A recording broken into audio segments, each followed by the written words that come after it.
Over 77 champions have been crowned in the NBA's rich history. Dynasties like the Showtime Lakers and Jordan's Bulls have come and gone, and while we have a pretty clear idea for who the greatest player of all time is, we're not really sure what the greatest team of all time is. Today we're going to explore and analyze what teams deserve to be in the conversation of the greatest in NBA history, and which team deserves the honor of the greatest team ever. To be the greatest team of all time, there's some criteria you have to fit. First and most obviously, you have to have won a championship. That alone narrows it down to 77 individual teams, but I'm going to take it a step further. To be in the conversation for greatest team ever, you had to have won at least 3 titles in a 5-year span. You can't be in the conversation for the greatest team ever if you could win only 1 title with your current core. So that cuts this down to 7 teams in NBA history. But to cut it down even further, I'm going to take out all teams pre-1970, so the 50s Lakers and the 60s Celtics will not have any teams on this list. Now we're down to 5 dynasties with a team in consideration for the greatest team of all time. The 80s Celtics, the 80s Lakers, the 90s Bulls, the 2000s Lakers, and the 2010s Warriors. To narrow down which individual season to look at for all 5 of these teams, we're going to set this criteria. The team must have over 55 wins in the regular season, they must have a player in the top 7 of MVP voting, and they must have lost less than 4 games in the playoffs. And with that, we're left with the 1986 Celtics, the 1987 Lakers, the 1996 Bulls, the 2001 Lakers, and the 2017 Warriors. The first team we're going to look at is the 86 Celtics. While this team's talent is on the weaker side compared to every other team, there was something special about the way this team played. Larry Bird capped off his 3rd straight MVP campaign averaging a 26, 10, and 7 while providing elite defense at the forward position. McHale and Parrish provided elite interior defense and over 16 points a night each.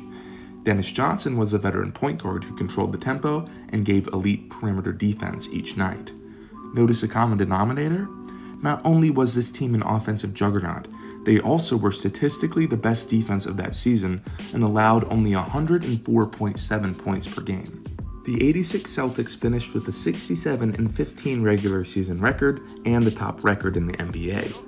In the playoffs, they swept Michael Jordan, beat Dominique Wilkins in 5, and dismantled the Bucks in 4 before moving on to the NBA Finals to defeat the Hakeem and Ralph Sampson-led Rockets in 6 games. The record and stats look impressive on paper, but what holds me back from saying this is the greatest team ever is the question of how are they going to stop the other teams on this list? You could say they would defeat the 87 Lakers, and I would agree with you, but after that, are they defeating the 72-10 Bulls? They played close with Jordan and the Bulls in the playoffs in the 86 season, and that was without Scottie and Rodman. Imagine what prime Jordan would do to this team. Then you have the 01 Lakers, where Shaq is at the peak of his powers and Kobe is a 30-point per game scorer. The Celtics' depth could pose some trouble for that team, but who stops Shaq? And then the 2017 Warriors, where Curry, Durant, and Thompson would absolutely light this team up from 3 and hold their own defensively. While I wouldn't completely count this team out against all the other teams, you have to think they would be the underdog in at least 3 of those games.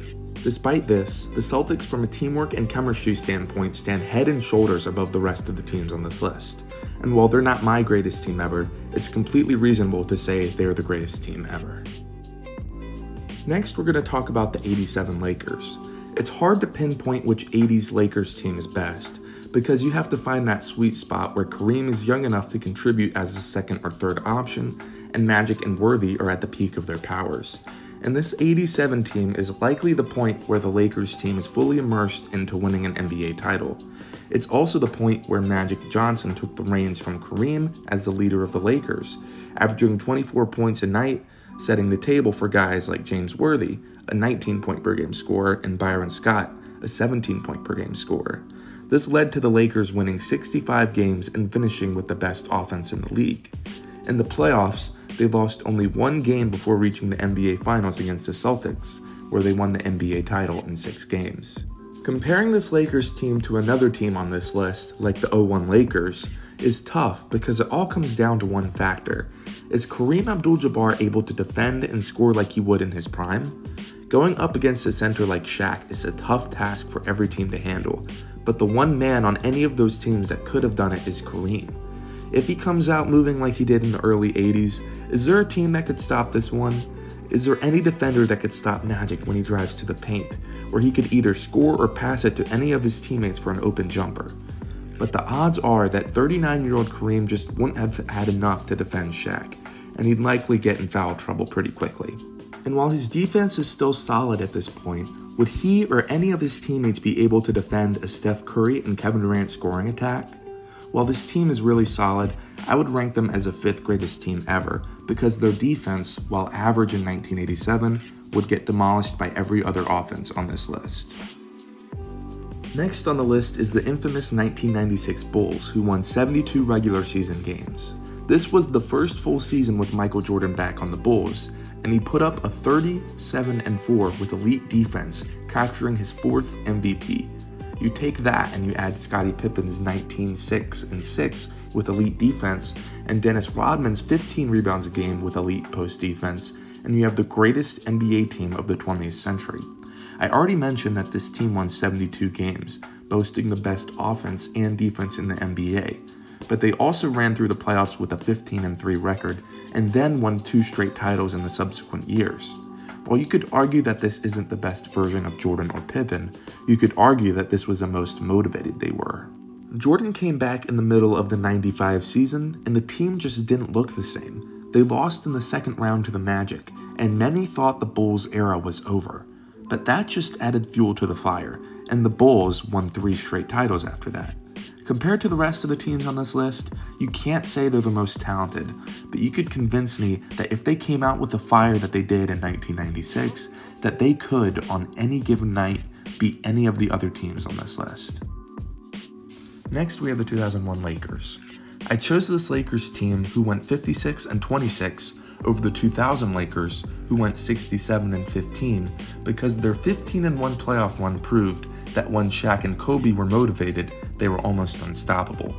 This team was obviously led by Shaq and Kobe, who both averaged over 28 points a game, but they were also surrounded by 39% three-point shooters Derek Fisher and Rick Fox, and championship-winning veterans Horace Grant, Ron Harper, and Robert Horry. This team has everything you would want: a dominant big man and guard duo, solid veterans to keep this team's mentality in the right place, and decent shooters to spread the floor. This team also has incredible depth and a great coach to develop a game plan against the opposing stars. There's a strong argument to be made that this is the greatest team ever.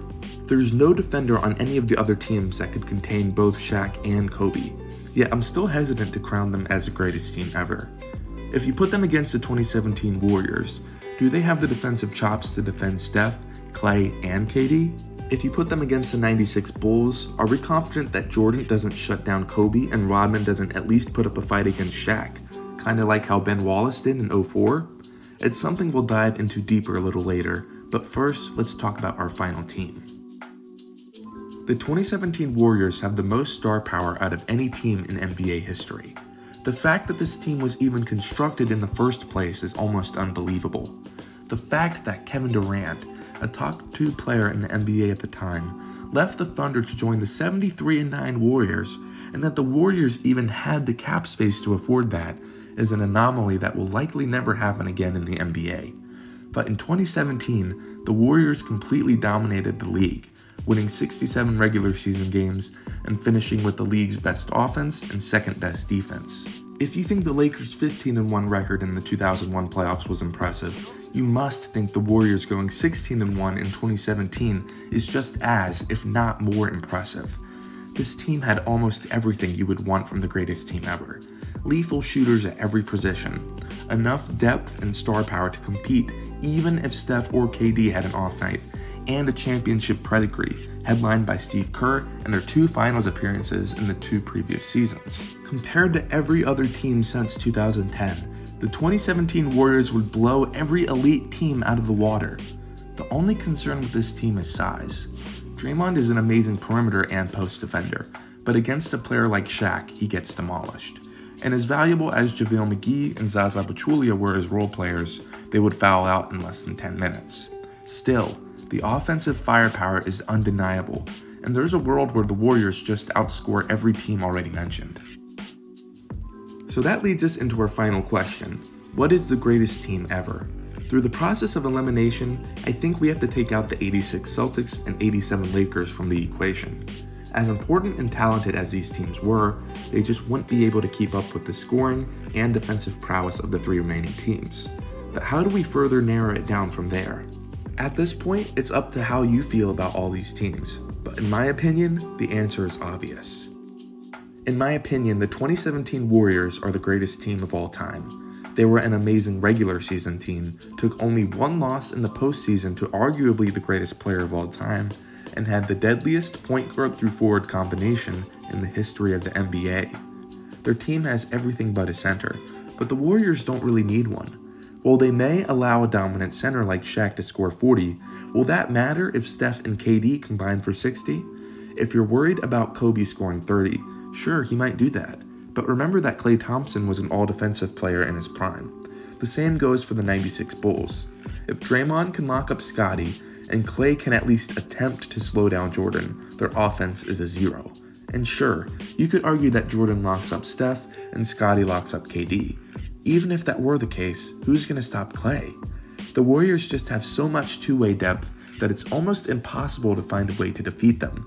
And even when you find a way to defeat them, the odds of you executing that game plan against 4 of the 100 greatest players of all time are slim to none. But what do you think? What team is the greatest team of all time? Comment below your thoughts and remember to subscribe for more NBA videos just like this one. I'm Julian with TalkBackSports, and I'll see you next time.